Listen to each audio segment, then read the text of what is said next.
tengo un buen técnico. Sí, ahora nos falló el técnico de sonido, anda por allá por Dallas, iba a ir a pasear. Así de que, pues bueno, estoy nervioso, man. Fíjese. La verdad que sí, me da mucho gusto verlos.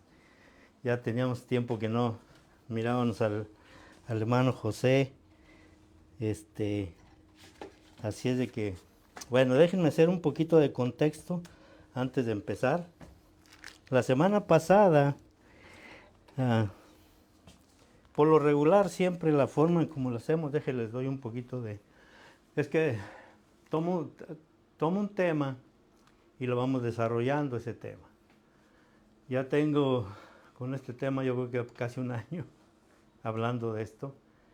Y en la medida que vamos viendo, en la medida que vamos indagando en la misericordia del Padre, yo creo que es cuando vamos viendo un poquito más. Y fue a partir de ya hace tiempo, pero cuando tomó mucha relevancia este versículo en Mateo capítulo 24, que por cierto, a veces los hermanos ya nomás me oyen Mateo 24 y otra vez, ¿verdad? Con Mateo capítulo 24, pero creo yo que es muy relevante porque yo creo que es una de las cosas que nunca van a, pues yo creo que nunca va a caducar, ¿verdad? Porque es una inquietud que tienen los apóstoles en esa ocasión, la inquietud que ellos tienen de preguntarle al Señor que cómo sería el final de los tiempos. Y yo creo que eso ha sido siempre, yo creo que no es nomás de ellos, sino yo creo que desde la fundación del mundo siempre se ha pensado que cómo será cómo será el futuro, cómo será más adelante, ¿no? Y ahí en esa parte, cuando yo lo leí hace tiempo, que le preguntan al Señor Jesucristo, Mateo 24, capítulo 24, en los versos 2, 3, 4 y 5 en adelante, ellos le preguntan, Señor, ¿y cómo será al final de los tiempos? ¿Qué es lo que va a suceder? Cuando yo lo leí en aquella ocasión me recuerdo que yo pensé que el Señor les iba a decir todo lo que sigue en los versículos siguientes, menos en el versículo 3 me parece. Vamos a leerlo porque, aunque lo repito tantas veces, pero ahí en el 24, en el verso 4, verso 4, 24, 4. Miren lo que dice. Sí lo puede ver, ¿verdad? ¿Qué dice? Mirad que nadie los engañe. Es una advertencia que hace ahí. Y yo creo que eso va a estar vigente, yo creo que hasta el final de los tiempos. Cuidado que nadie los engañe. Cuando yo empecé a ver eso, pues me fui a la historia, me fui a ver, a leer un poquito acerca de la evolución de la iglesia, los padres de la iglesia, todo lo que conlleva la historia del cristianismo como nosotros lo conocemos, y es extensísimo, es casi, no sé, necesitaríamos yo pasarnos toda una vida entera leyendo, escudriñando, pero a la conclusión a la que llegué es que en nuestro tiempo eso es vigente todavía sigue vigente. Cuidado que nadie los engañe, más ahorita con todo lo que estamos viendo, con todo lo que está pasando. Y después, ahí mismo en el 24:14, en el verso 14, miren lo que dice, que yo los he tomado como referencia, les digo que ya tengo tiempo, un poco más de un año a lo mejor hablando de esto. En el verso 14 dice, y será predicado este evangelio del reino en todo el mundo. O sea, no es cualquier evangelio, el evangelio del reino. Tenemos que saber qué es el evangelio del reino. O sea, no nomás de llegar a predicar y decir y hablar, no. El evangelio del reino. De eso también ya lo hemos desarrollado en todo este tiempo. El evangelio del reino. Y luego mire lo que dice. Para testimonio a las naciones. Y entonces,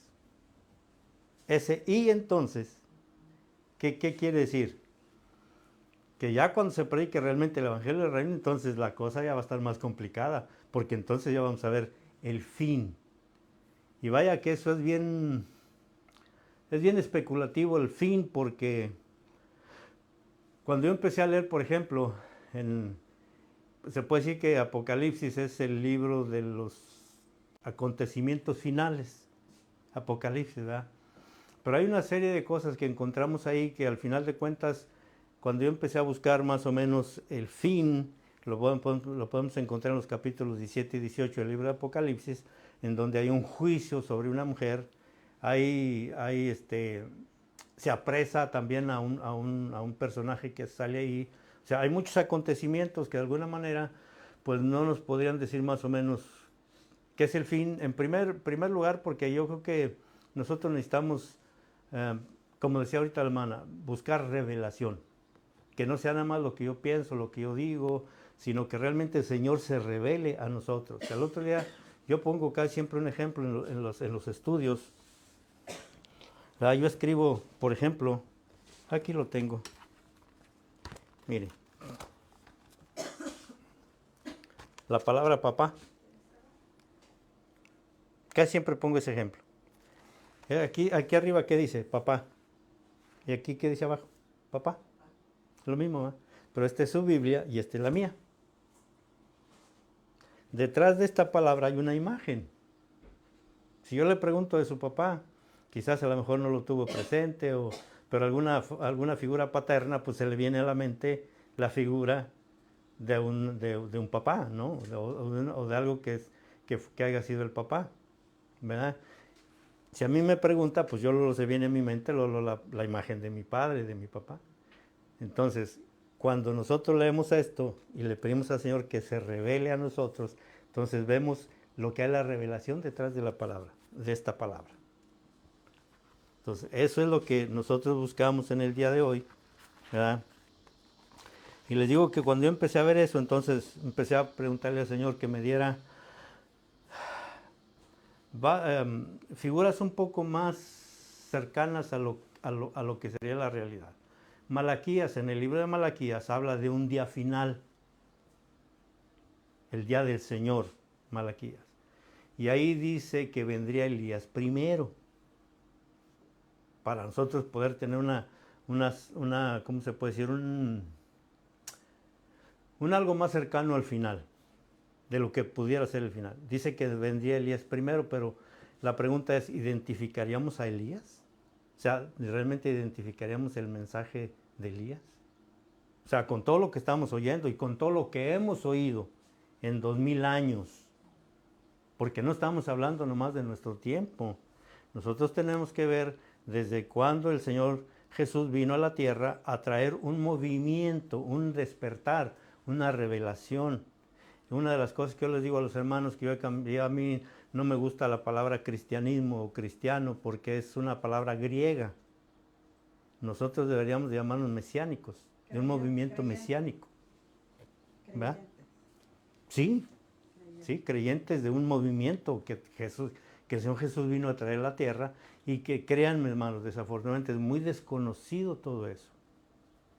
Porque nos hemos enfrascado más que nada en a veces atraer a la gente dinero, porque pues la verdad que es una de las doctrinas ahorita más que ha proliferado mucho lo que es la doctrina de la prosperidad.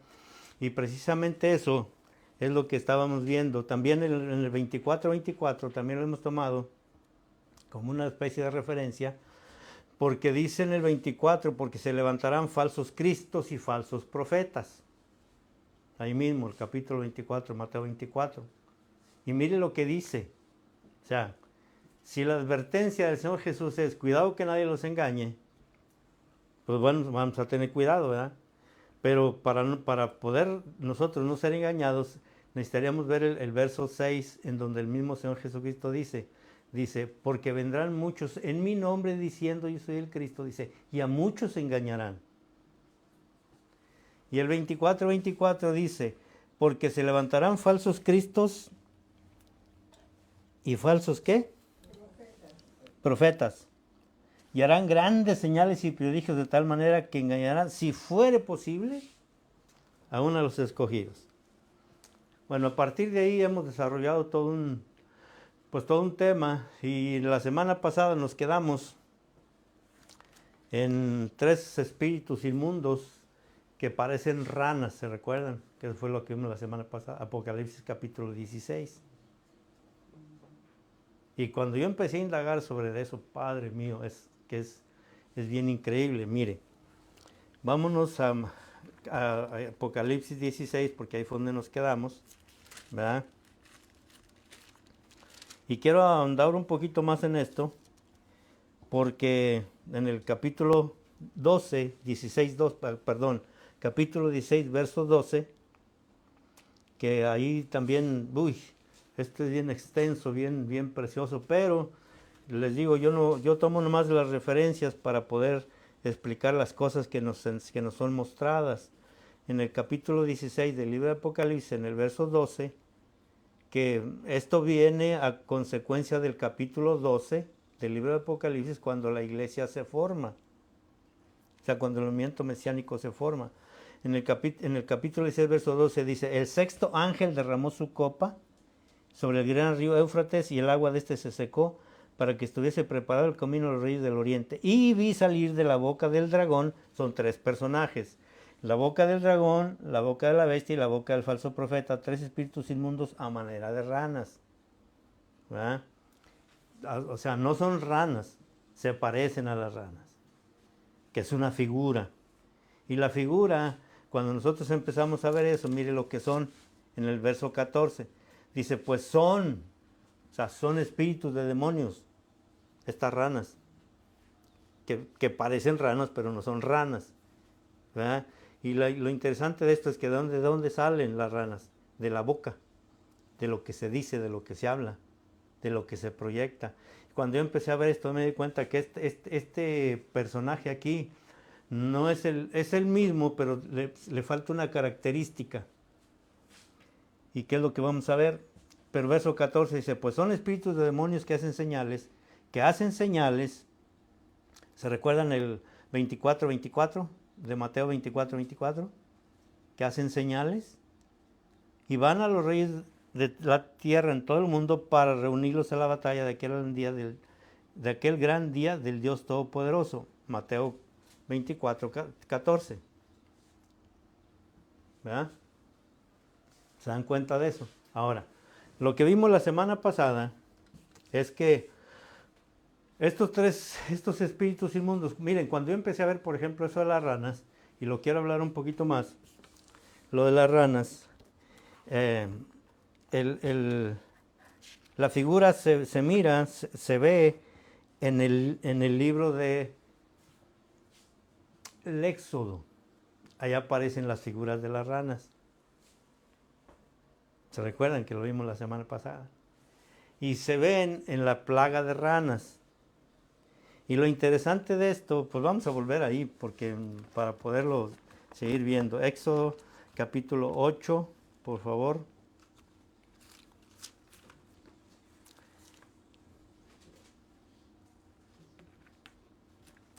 Que hablábamos, que poníamos las ranas como si fueran cucarachos, más o menos lo puse así para entender más nuestro tiempo, ¿verdad?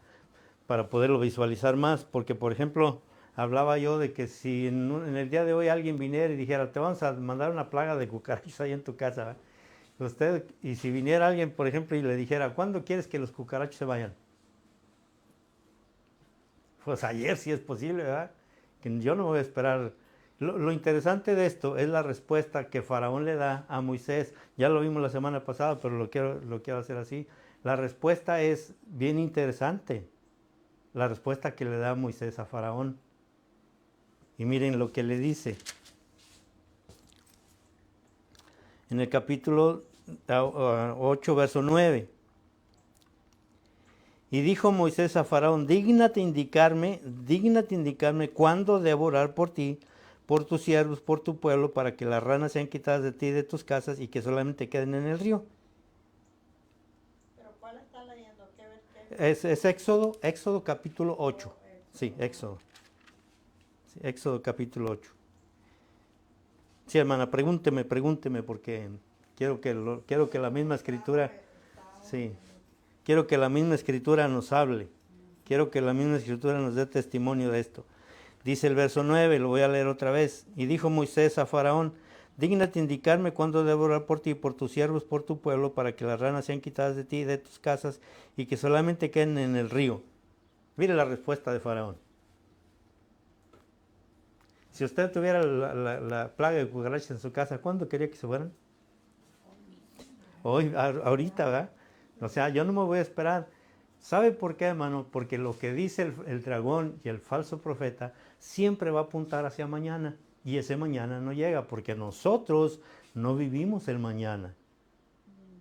Nosotros vivimos el hoy.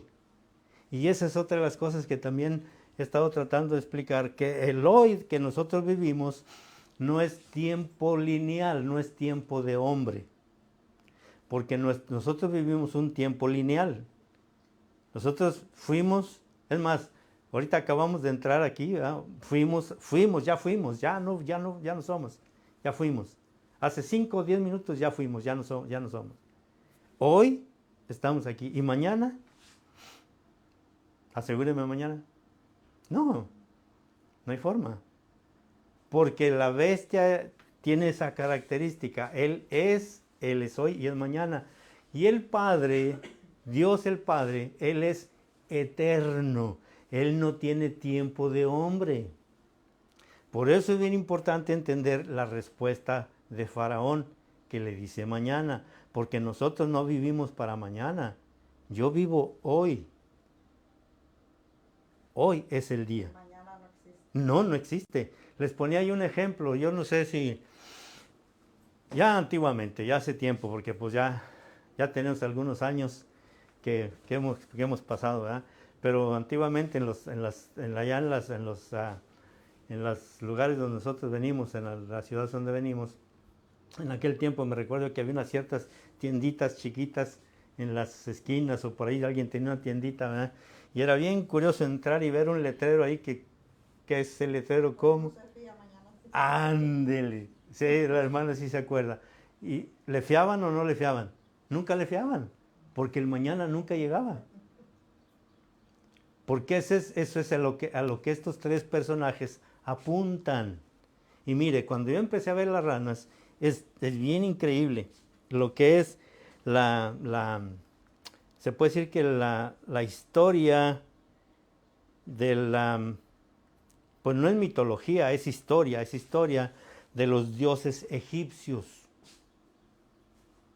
Y entre los dioses egipcios existía una deidad representada por una rana. Y eso es bien interesante, les voy a decir por qué. Porque cuando el pueblo de Israel vivía en Egipto, no tenía leyes, ¿o sí? Todavía no se le daban los mandamientos, ¿verdad que no? ¿Cómo vivían? Váyase un poquito a ver ahí el libro del Génesis, en los últimos capítulos de cuando el pueblo de Israel ingresa a Egipto, a la región donde van, que van ¿cómo se llama? Gosén. Las características de la región de Gosén, era un lugar bien fértil.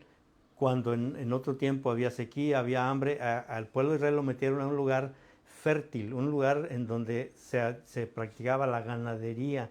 Los egipcios no querían a los hebreos, porque acuérdense que también eso vimos, en ese tiempo ellos eran israelitas hebreos, ellos no eran judíos. En ese tiempo todavía seguían siendo de la descendencia de Israel los que entran a Egipto. Cuando eso sucede, el pueblo de Israel estaba tan contaminado con todos los dioses egipcios, que cuando yo empecé a ver eso, resulta que hasta en la historia de México, de los mexicas, ¿sabe cuál es el dios que está representado por una rana? Tlaloc, el dios de la lluvia. ¿Y sabe qué quiere decir eso? Prosperidad. No sé si le dice algo. ¿Qué se predica en el día de hoy? Prosperidad. ¿Y sabe qué es falso? Es falso. Pero estos tres personajes, estos tres que son el dragón, el falso profeta y la bestia, ellos predican eso. Y curioso es esto, mire. Ya vimos que es el día de mañana, ¿verdad? Que para nosotros no vivimos el día de mañana. Es más, yo creo que ni el mejor de los adivinos puede decirle que va a vivir mañana. Pero nosotros, en nosotros como hijos de Dios, tenemos que romper eso. Se tiene que romper el día de mañana. Porque yo no puedo esperar del día de mañana. Yo tengo que vivir en el hoy.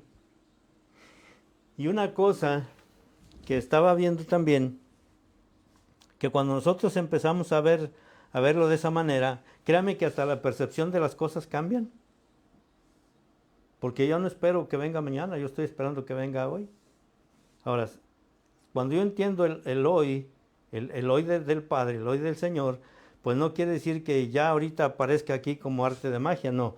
Si yo entro en su eternidad, como lo hizo el apóstol Juan, que es lo que estamos viendo en Apocalipsis, que al apóstol Juan lo llevaron a una dimensión.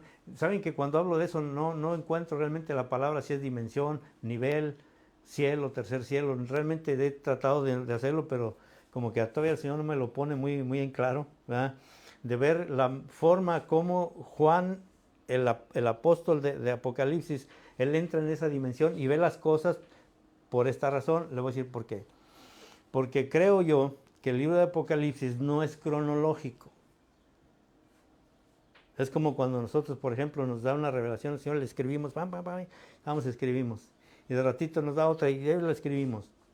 Y vamos y hacemos apuntes y todo eso. Ahora, respeto mucho lo que está escrito, ¿no? Porque en realidad no soy quien para decir, pero yo creo que realmente el movimiento mesiánico empieza en el capítulo 12 del libro de Apocalipsis. Es donde hay una mujer y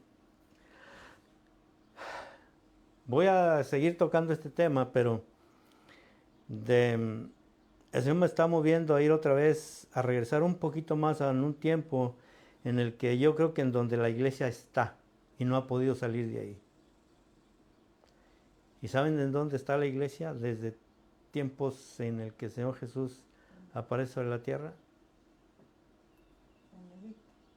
En el desierto. Sí. En el desierto. Y ahorita lo vamos a ver. ¿Por qué les digo que en el desierto? Hay una frase, yo lo he dicho, ya lo he dicho hasta el cansancio. Hay una frase que yo oigo mucho. Que a veces, por ejemplo, hay hermanos que se convierten, y yo he visto la conversión de corazón, yo he visto que se convierten, y de repente los vemos que ya no van ni a la iglesia. Y la expresión que oigo es que ya se regresó al mundo. Bíblicamente no hay forma de que alguien se regrese al mundo. No la hay. Primero, si lo sacaron de Egipto, viéndolo en tipología, viéndolo en simbología, si lo sacan de Egipto, acepta al Señor Jesús y lo sacan, automáticamente el mar se cierra. No hay forma de regresar. En el libro de Deuteronomio dice que el Padre hace eso, que agarra al hombre, lo saca y le cierra el mar, porque dice que cuando vea la guerra, para que no se regrese. O sea, no hay forma de regresar. Lo que pasa es que cuando vemos eso, entonces empiezan a vagar en el desierto 40 años. Yo he visto hermanos de mucho tiempo, vagando en el desierto. Entonces, quiero regresar al desierto. No voy a dar por terminado esto de Mateo, porque yo creo que es parte de lo mismo, ¿verdad? Pero una de las cosas que quiero señalar en el día de hoy es una cosa. Nosotros vivimos hoy.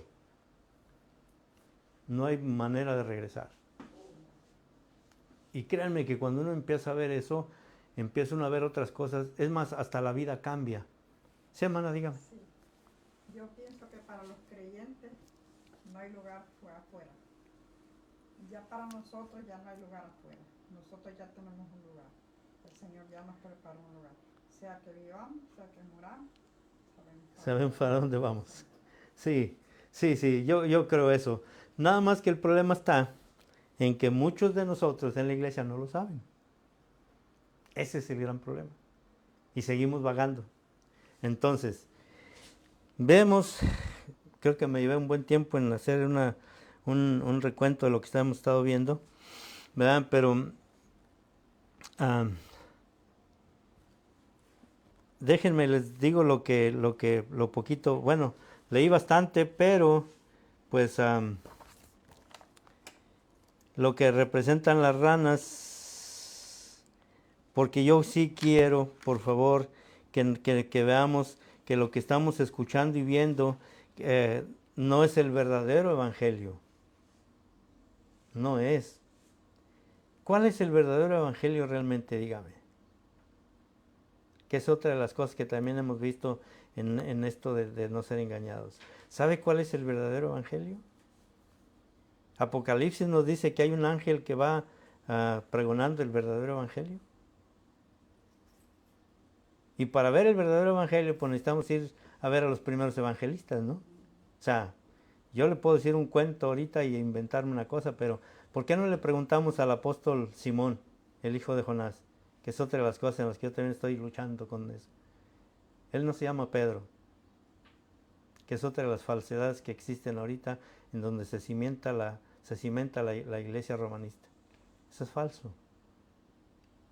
Simón, el hijo de Jonás, es Simón, el hijo de Jonás. Él no se llama Pedro. Es un apodo que él tiene.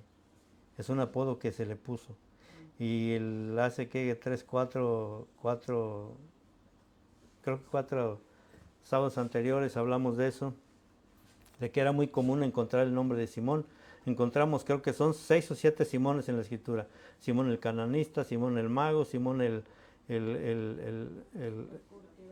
curtidor, Simón el de Cirene. Entonces quiere decir que el nombre de Simón era muy popular, como ahora José y Juan, y donde quiera encontramos José, ¿verdad? ¿Verdad? Entonces, para poder diferenciarlos, por ejemplo, entre los apóstoles estaba Simón, Pedro y Simón el cananista, entre los 12. Simón el hijo de Jonás.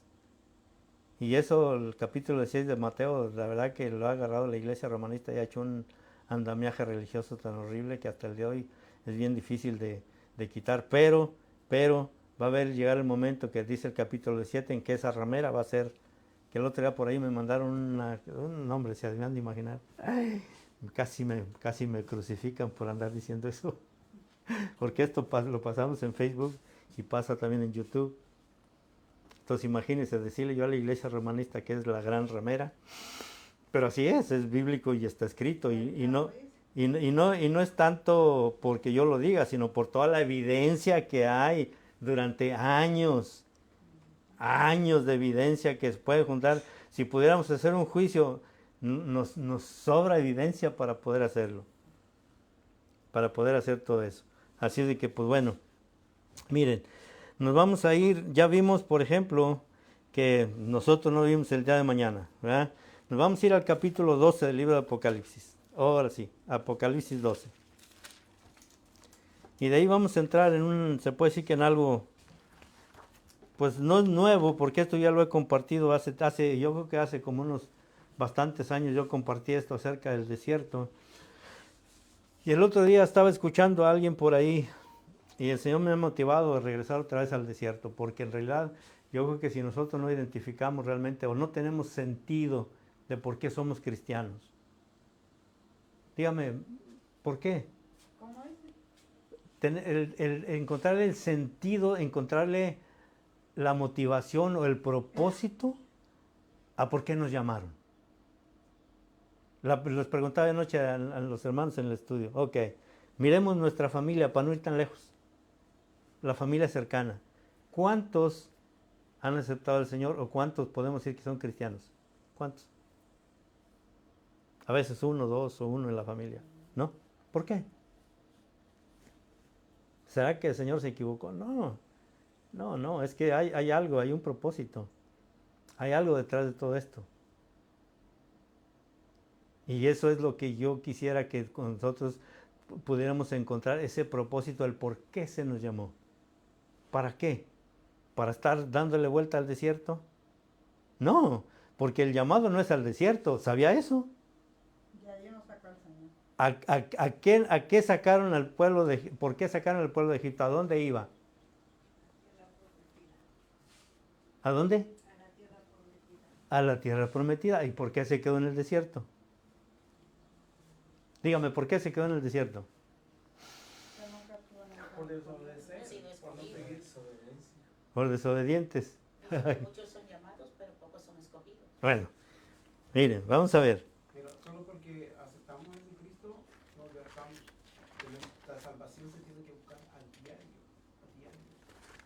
Diario. Ahí dice la misma palabra, dice, son muchos los escogidos, los elegidos, pero son pocos. Son poquitos los que realmente llaman. Ok, capítulo 12. Vamos a ver algo aquí, que es en donde yo creo que aparece la mujer, en este caso lo que nosotros consideramos como iglesia o movimiento mesiánico. Porque la iglesia también, cuando nosotros vemos el significado de la palabra iglesia, viene del griego eclesia y quiere decir, no lo voy a explicar porque ya estoy viendo el reloj que está corriendo, ¿verdad? Pero realmente la reunión de los santos, la reunión de los que el Señor llamó a ese movimiento, no ha sido entendida realmente, mis hermanos. La palabra eclesia es una palabra griega de reunión, pero tiene su significado. Y aquí en el capítulo 12, en el verso 1, dice que aparece en el cielo una gran señal, una mujer vestida del sol con la luna debajo de sus pies y sobre su cabeza una corona de 2 estrellas. ¿Podríamos interpretarla? Yo creo que no necesita mucha interpretación, ¿verdad? Ese es Israel. La mujer en Israel es Israel. Bueno, sí, porque la representa. Pero acuérdense que el que la está diciendo aquí no es un profeta, es el apóstol Juan viendo en un tiempo futuro. Mire, si usted ve el capítulo 1 del libro de Apocalipsis, dice que es la revelación que se le da a Juan. Vamos a leerlo, para no quedarnos con eso. Sí. Porque es una de las cosas que yo quisiera que nosotros llegáramos a entender, ¿verdad? El por qué la figura, por qué esa figura. Mire, capítulo 1 del libro de Apocalipsis. Cuando vamos a leer el capítulo 12, vamos a tener en cuenta lo que le dicen a Juan en el capítulo 1. Dice, verso 1, lo tiene. Dice, la revelación de Jesucristo. Jesucristo no estaba todavía en el Antiguo Testamento. Aunque debemos de tomar el Antiguo Testamento porque el mismo Señor Jesús en Juan capítulo 5 verso 39 les dice a aquellos fariseos, les dice, escudriñen las escrituras, o sea, el antiguo pacto, pero en este caso dice la revelación de Jesucristo que Dios le dio para manifestar a su siervo las cosas que deben suceder pronto y las declaró enviándola por medio de su ángel a su siervo Juan. Entonces, el capítulo 12, la señal que se mira es una mujer, en este caso una mujer. Ahora, es verdad que representa a Israel, porque si ustedes se ponen a leer a los profetas, el padre a Israel lo llama como su esposa, la esposa. Pero esta esposa, en este caso, da a luz un hijo. ¿Quién es ese hijo? Jesús. O sea, no necesitamos mucha interpretación, ¿verdad que no? Aquí esta mujer da a luz un hijo. Pero resulta de que en el verso 2 dice, estando encinta clamaba con dolores de parto en la angustia del alumbramiento. Pero en el verso 3, mire lo que dice el verso 3, dice que aparece otra señal al mismo tiempo. O sea, al tiempo que aparece la señal de la mujer, aparece otra señal. ¿Qué señal es? Dice, también apareció otra señal en el cielo. He aquí un gran dragón escarlata que tenía 7 cabezas y 10 cuernos, y en sus cabezas 7 diademas. En el verso 9, ahí nos dice muy bien exactamente quién es este dragón. Verso 9, dice, y fue lanzado fuera el gran dragón, la serpiente antigua que se llama Diablo y Satanás. O sea, no hay mucho que buscarle, ¿verdad? Pero aparecen al mismo tiempo. Ahora, si nosotros vemos, por ejemplo, la figura del Señor Jesús, ¿cuándo es cuando realmente Él empieza a recibir ataques de este dragón? ¿Cuándo? ¿Después del bautismo? ¿Después de que Él empieza su ministerio? Antes no. Cuando Él empieza su ministerio, cuando Él empieza a mostrar realmente lo que Él es, que es un hijo de Dios, entonces se le viene encima todo el andamiaje religioso de su tiempo. fariseos, saduceos, herodianos, todo aquello que representaba escribas, sacerdotes, todo aquello que representa, fíjese bien, eso es bien importante, entender que el movimiento religioso de su tiempo sigue todavía hoy. Y sigue queriendo devorar al Hijo. Ahora, cuando eso pasa, dice en el verso 5, dice, y ella dio a luz un hijo varón que regirá con vara de hierro a todas las naciones, y su hijo fue arrebatado para Dios y para su trono. Resucitó. Ahora, ¿cuál es el verdadero evangelio, mis hermanos? Tenemos que preguntarle a Simón, el hijo de Jonás. O vamos a preguntarle a Saulo de Tarso. Que Jesús está vivo. Simple. Ellos no predicaban un Dios muerto. Ellos no predicaban a alguien que se hubiera muerto y se hubiera quedado en la tumba. No, ellos vivieron, comieron con él. Se puede probar en los evangelios. Se puede probar que llegó y les pidió pan. Se puede probar que está vivo y él mismo les dice, es que un espíritu no come. Yo estoy vivo. Entonces, ¿a quién predicaban ellos? A Jesús, el que está vivo, no el que estaba vivo. A Jesús, el que está vivo. Jesús es Dios. Siempre el creyente siempre sabe que Jesús es Dios, 100% hombre, 100% Dios. Voy a diferir un poquito en eso. Le voy a decir por qué. Porque la tradición nos ha enseñado siempre eso. Pero la Escritura nos dice otra cosa. Si usted lee, por ejemplo, bueno, ahí voy a llegar, ok. Cuando yo veo esto, y que yo veo que realmente todo esto pasa, hay algo que sucede aquí. Ahorita voy a llegar para allá, no crea que se me olvida.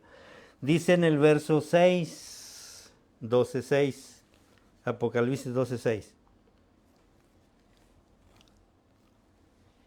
Dice, y entonces la mujer, ¿lo tiene? ¿Cuál mujer? La del verso 1. Sí, quédeseme ahí en la escritura. La mujer que huye al desierto es la del verso 1, no la señal del verso 3. La mujer, dice, y la mujer huyó al desierto donde tiene lugar preparado por Dios para que la sustente por 1260 días. Entonces, ¿en dónde está la mujer? El desierto. En el desierto. ¿Ha salido la mujer del desierto? ¿Habrá alguien que guíe a la mujer a salir del desierto? ¿Sabe que ahí es donde nos vamos a meter en un poquito de problemas? Porque se necesitan Moiséses para que saquen a la mujer del desierto. No, mana, hombres, mujeres. Mujeres con inteligencia, con ganas de saber de cómo salir del desierto y que tengamos el conocimiento que no nos llamaron a morir en el desierto. ¿Quién sale del desierto? Tres formas de ver cómo sale el desierto. Una, Josué, porque Moisés no salió a la tierra prometida, ¿verdad que no? A él se le puso la cosa bien complicada por razones que vamos a ver más adelante cuando caminemos en el desierto. Ok, Josué. ¿Por qué Josué? Porque eran los ojos y los oídos de Moisés. Él subió al monte con Moisés. Moisés era el chicle, por decirlo así, de Moisés. No lo soltaba ni a sol ni a sombra, igual que Elías con Eliseo, que Eliseo con Elías. Más o menos algo así. ¿Verdad? Ok, Josué 1. Caleb, que representa, Caleb representa una persona ya grande, medio cansada de muchas luchas, de muchos problemas, pero con la finalidad de decir, yo voy a tomar el monte. Y a mí me lo dieron, me lo prometieron, yo voy a llegar. ¿Cuál es la otra? Todos los que salieron de Egipto murieron en el desierto. Y ahorita lo vamos a ver. ¿Sabe cuál es la otra? Una generación la cual estaba destinada a la muerte. Los mismos judíos, los mismos israelitas no creían que esa generación fuera a llegar. ¿No pasa lo mismo? Dígame, ¿no estamos viendo lo mismo? A través de todos los mensajes que nosotros recibimos. ¿Mañana? No, mi hermano, es hoy. Ahora, cuando uno empieza a ver esto, hay que ver entonces que este mensaje está dedicado a un pueblo, en este caso el pueblo hebreo. Por eso Saulo de Tarso les dirige unas cosas bien interesantes a los hebreos, porque los hebreos eran los únicos que podían entender todo esto. Miren, escudriñen Gálatas, Efesios, Colosenses, Tesalonicenses, no es lo mismo que se les dice, aunque el escritor es el mismo, es Saulo de Tarso, no es lo mismo, porque la audiencia que tenía no era la misma. Mas, sin embargo, la audiencia a la que se dirige Saulo de Tarso, ahorita vamos para allá. Ahora, la mujer está en el desierto, ¿eh? Váyase hasta el verso 13. Apocalipsis 13. Si puede, me lo lee todo y lo escudriña muy bien en la casa. El capítulo 12, dice el verso 13. Y cuando vio el dragón que había sido arrojado a la tierra, persiguió a la mujer que había dado a luz al hijo varón. ¿Cuál mujer? La del verso 1. A esa mujer. A esa es a la que persigue. Y luego dice, y se le dieron a la mujer las dos alas de la gran águila para que volase delante de la serpiente del desierto, hacia el lugar donde es sustentada por un tiempo y la mitad de un tiempo. ¿Qué representan las alas?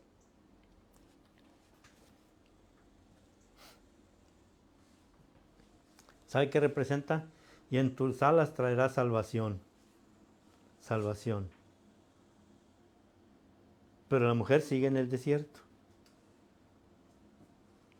Pregunta. ¿El Señor Jesús tenía necesidad de ser llevado al desierto por el Espíritu? Yo creo que no. ¿Por qué fue entonces? Porque es una figura. Porque la iglesia sigue estando en el desierto. Y en el desierto es en donde, fíjese bien, se tienen que vencer las tres cosas que componen dragón, falso profeta y la bestia, que representa lo que es el hombre. Y el hombre representa tres formas: cuerpo, alma y espíritu. Y si usted me escudriña muy bien, Mateo capítulo 4, cuando el Señor Jesús es llevado por el Espíritu al desierto, es tentado primero ¿en qué? En lo que come, en la comida, en lo corporal, en lo físico. A ver, pues como que eres muy machote tú, a ver si es cierto que eres hijo de Dios. Y esa preguntita ahí que entra, ¿verdad? Con que, a ver, déjame probarte a ver si eres. A ver, que te paguen la renta. O que te paguen esto, o que te paguen lo otro. Porque es físico eso, hermano. La segunda parte es, bueno, la respuesta del Señor Jesús le dice, no, porque no solo de pan vive el hombre, no solamente de lo físico, sino de todo lo que sale de la boca de mi Padre. La segunda cosa, en Mateo capítulo 4, ¿dónde lo llevan? Al pináculo del templo. Y si usted escudriña bien Mateo capítulo 4, ya lo hemos visto, yo no sé por qué estoy en esto, pero bueno, Señor, ayúdame. Cuando lo llevan al desierto al Señor Jesucristo primero, no tenía necesidad de ir, pero tenía que ir. ¿Y sabe por qué tenía que ir? Por usted y por mí. ¿No, Yata? Para que nosotros pudiéramos entender realmente que en el desierto es en donde, después de vencer el desierto, hay una mesa, mi hermano, servida por ángeles. Imagínense, está la tierra prometida, pero tenemos que pasar por el desierto. Y nosotros lo estamos viendo aquí, verso 14. Y se le dieron a la mujer las dos alas de la gran águila para que volase delante de la serpiente al desierto, a su lugar, donde es sustentada por un tiempo y la mitad de un tiempo. Tendríamos que ver a Daniel, pero es bien interesante. Y luego dice el verso 15, y la serpiente arrojó de su boca tras la mujer como un río, para que fuese arrastrada por el río. Agua como un río.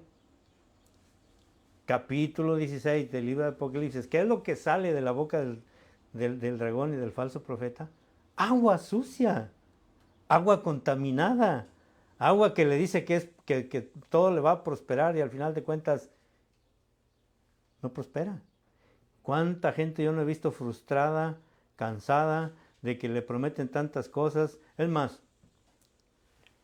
me atrevo a decir esto. Yo he visto gente que tiene un problema de salud o tiene cualquier otro problema y le dicen, va a venir el profeta fulano, el apóstol fulano, y viene aquí al Álamo Dome. Y andan comprando boletos hasta de 50, 60, 100 dólares. Si usted se va a Mateo capítulo 24, que dice el Señor Jesús, no les creas cuando te digan que está aquí o está allá. No les creas, porque no está afuera, está dentro de nosotros. Ahí está. Ahí está el Espíritu del Señor, el Espíritu de Cristo está dentro de nosotros. Pero es falso, mis hermanos, todo eso. Y cuando uno empieza a ver esto, se viene a dar cuenta de que en realidad, pues vamos a tener que llegar otra vez al dragón. Bueno, dice, y el verso 17. Entonces el dragón se llenó de ira contra la mujer. ¿Cuál mujer otra vez? La del verso 1. Y esa mujer, miren lo que hace. Entonces el dragón se llenó de ira contra la mujer y se fue a hacer guerra contra el resto de la descendencia. Ah, caray. ¿Qué pasó? ¿Tiene más hijos? Entonces no nomás Dios dio a luz uno. ¿Verdad que no? Entonces esa mujer tiene descendientes. ¿Quiénes son? ¿Dónde están los descendientes? Ah, la mano ya levantó la mano. Y mire lo que estos descendientes, lo que esta mujer, los descendientes de esta mujer, que no estamos hablando del verso 3, que quede claro. No estamos hablando de la señal del verso 3 porque la vamos a ir, se puede decir que la vamos a ir rastreando hasta el capítulo 17 a esta señal. Tiene sus características. Y dice otra vez el verso 17, entonces el dragón se llenó de ira contra la mujer y se fue a hacer guerra contra el resto de la descendencia de ella. Ahora, ¿quién es el resto de la descendencia de ella? Pues nosotros, ¿verdad? ¿Estamos en guerra? ¿No?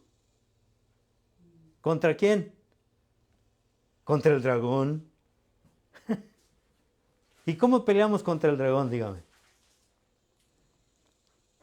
¿Cómo pelear contra él? Ahí dice, ese versículo lo dice. Dice, ¿En qué versículo? ¿De qué está hablando? es el capítulo 12 de Apocalipsis, verso 17.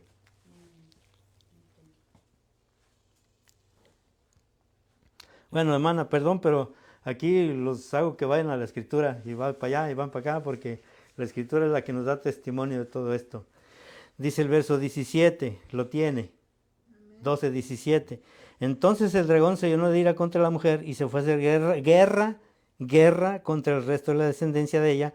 Dice, los que guardan los mandamientos de Dios y tienen el testimonio de Jesucristo. Contra ellos es la guerra, no es contra cualquiera. Los mandamientos de Dios. Yo he escuchado a gente que dice, es que la ley ya no está ahí. ¿Quién dice que no? ¿Qué son los mandamientos si no es la ley? La ley no fue quitada, ¿sabía eso? Jesús la cumplió. Y la cumplió para nosotros. Pero nosotros no estamos exentos tampoco de eso. Y los que guardan el testimonio de Jesús. Mire, ya hace tiempo que no hago esto, pero dice ahí en el verso, léamelo otra vez. Dice, entonces el dragón se llenó de ira contra la mujer y se fue a hacer guerra contra el resto de la descendencia de ella, los que guardan los mandamientos de Dios y tienen el testimonio de Jesús. ¿Eso dice? No, hermanos, no dice eso. Perdónenme, pero no dice eso. Se mantienen fieles. No, mire. Dice, los que guardan los mandamientos de Dios y tienen el testimonio de Jesús. ¿Cómo? ¿Por qué dice Jesucristo y no Jesús? Es otra de las cosas, yo siempre he señalado mucho eso. explíqueme eso porque no lo entiendo. No le entiende, muy bien. Lo que pasa, si nosotros nos vamos, por ejemplo, si nosotros nos vamos, por ejemplo, a ver al apóstol Pablo en el libro de Corintios, cuando él habla acerca de Jesús, dice, por en Jesús nosotros morimos, en Jesús nosotros resucitamos, en Jesús. Y aquí lo que nos está dando el apóstol es la unión completa entre Jesús y Mesías. ¿No es el mismo o qué? Es el mismo, pero es como si yo le dijera cuerpo, alma y espíritu. Tres en uno.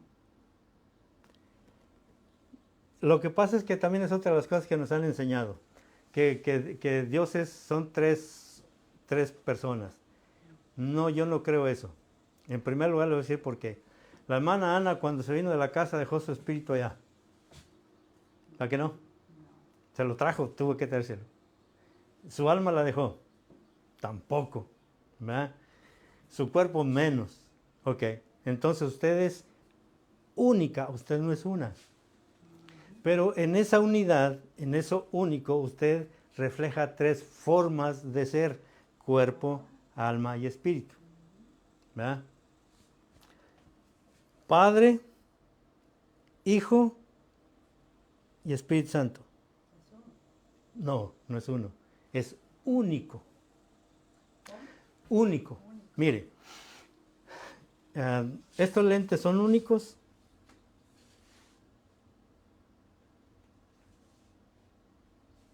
No, ahí hay otro, mire. Único es que nada más existiera este nada más. Y esa es otra de las cosas que a nosotros nos han enseñado mal, que son tres dioses. No, no son tres dioses. Dios es único en tres manifestaciones diferentes. Déjeme decir, A ver, perdóneme que sí. déjeme decir. No, dígame. Yo, hermano, yo sabía de la Iglesia Católica, pero para mí eso no es nada, nunca fue nada. Yo no creía, miraba a los santos y todo, pero yo no entendía.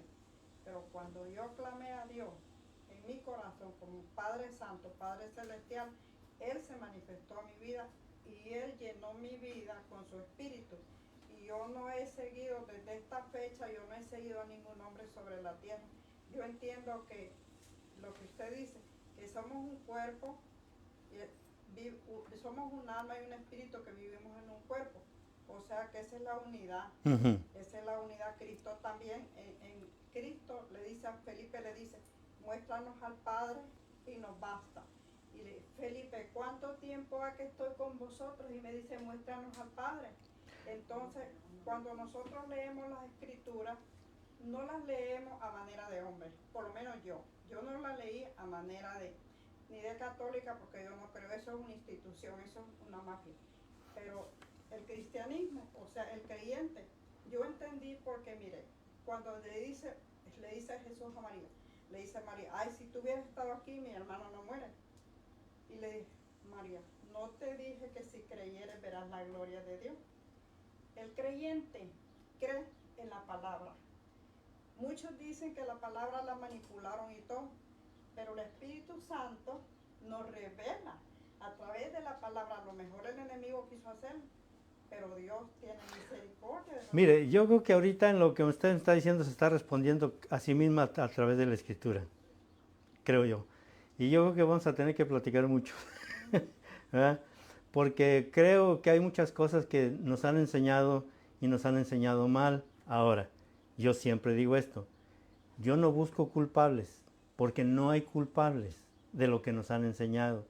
Pero lo que ellos nos enseñaron, si ellos lo aprendieron mal, nosotros lo aprendimos mal.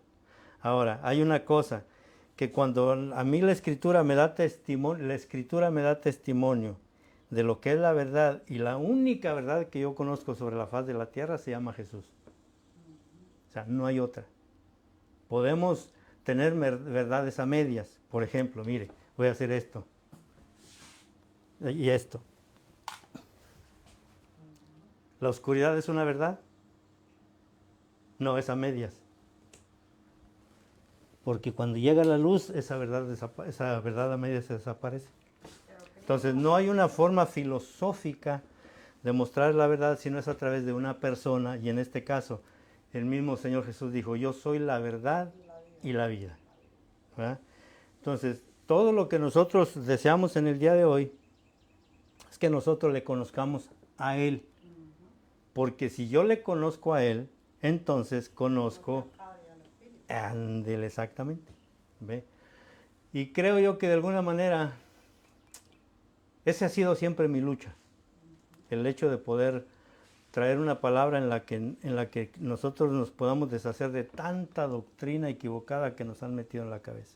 Pero el Espíritu Santo, Cristo dijo, yo me voy porque pero si yo No, yo entiendo eso. Él es O sea, el maestro por el que sí, yo entiendo eso, pero el problema está que usted no es lo mismo que los demás de todo lo que yo he visto. O sea, desafortunadamente yo he visto mucha confusión. Mire que a veces, ahorita tengo tiempo, ya no salimos, pero en las veces que yo he ido, duele ver cuánta confusión hay acerca de lo que nosotros ya comúnmente llamamos cristianismo. Doctrinas equivocadas. Le voy a sugerir una cosa, métase por ejemplo por aquí a internet, busque y ponga la palabra apostasía y se va a asustar de todo lo que está sucediendo ahorita, se va a asustar, créame. Entonces, la razón por la cual yo estoy trayendo todo esto es porque la intención de nuestro corazón, y eso es algo que ella y yo tenemos. Nosotros tenemos un versículo clave que es el capítulo 17 de Juan, verso 3. Padre, que te conozcan a ti. Pero yo, ¿cómo conozco al Padre si no conozco a Jesús? ¿Y quién es el Hijo? Pero, ¿qué más podemos hablar de Jesús? Entonces, el conocimiento del Hijo, y no es tanto conocimiento físico, sino en este caso, ¿quién es el Hijo? Jesús. ¿Y qué somos nosotros? ¿Somos Jesús? Nosotros somos hechos hijos. Por lo tanto, somos parte de ser Jesús. Entonces, este hijo, a través de todo esto, él va a conocer al Padre. Y créame, es bien difícil quitar doctrinas porque están tan arraigadas en nosotros. Aunque sea la iglesia evangélica, mire, déjeme seguir y ahorita si quiere hablamos. Ahorita continuamos, ¿ok? Que déjeme nomás llegar aquí. Váyase al libro de los Hebreos. Por favor. ¿Hebreos? Sí, Hebreos, por favor.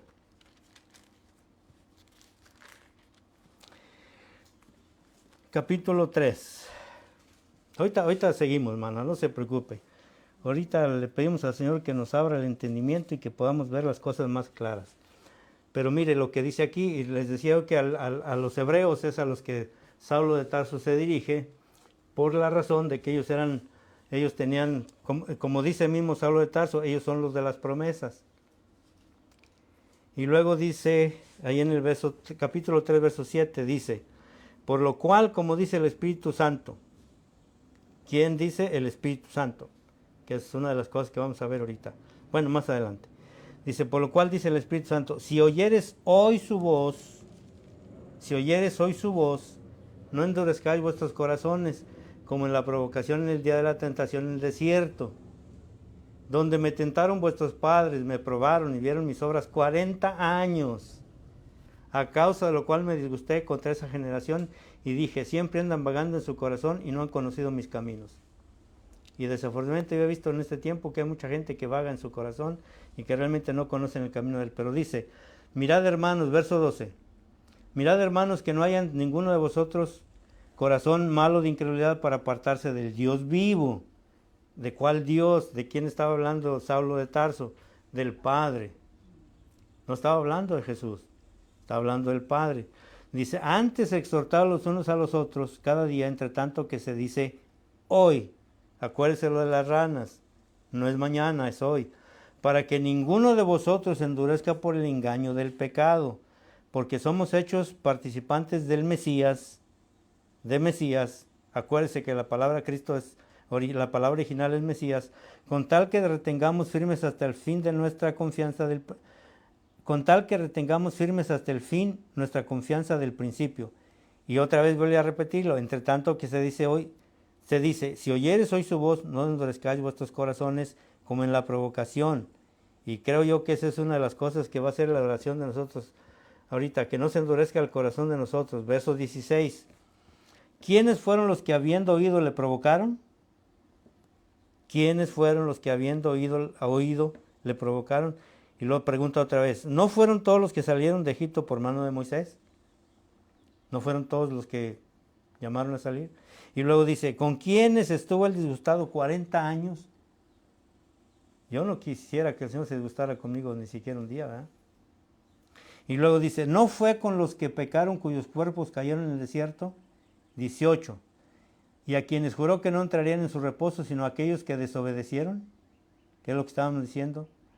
Y luego dice el verso 19, y vemos que no pudieron entrar a causa de, no lo creyeron. Ahora, póngase a pensar, que nosotros caminamos en el desierto, ¿verdad? Mire, póngase en la posición de un hebreo, de un israelita. Está viendo que hay ranas, está viendo que hay fuego, está viendo que hasta los primogénitos, todo eso lo vieron en esta generación. Vieron que lo sacó y el mar se cerró. Oiga, que yo ver que el mar se abre, caray, yo digo, Señor, ¿y no creyeron? ¿Les sacó agua de la roca y no creyeron? ¿Les dio maná y no creyeron? ¿Qué más esperaban? Mire, se me fue el tiempo, la verdad. Pero se me hace que lo voy a seguir. Voy a seguirle un poquito más. Mire, váyase al libro de Números. El libro de Números. Y voy a terminar ahí en el libro de Números. Yo sé que ya se me fue el Números capítulo 13.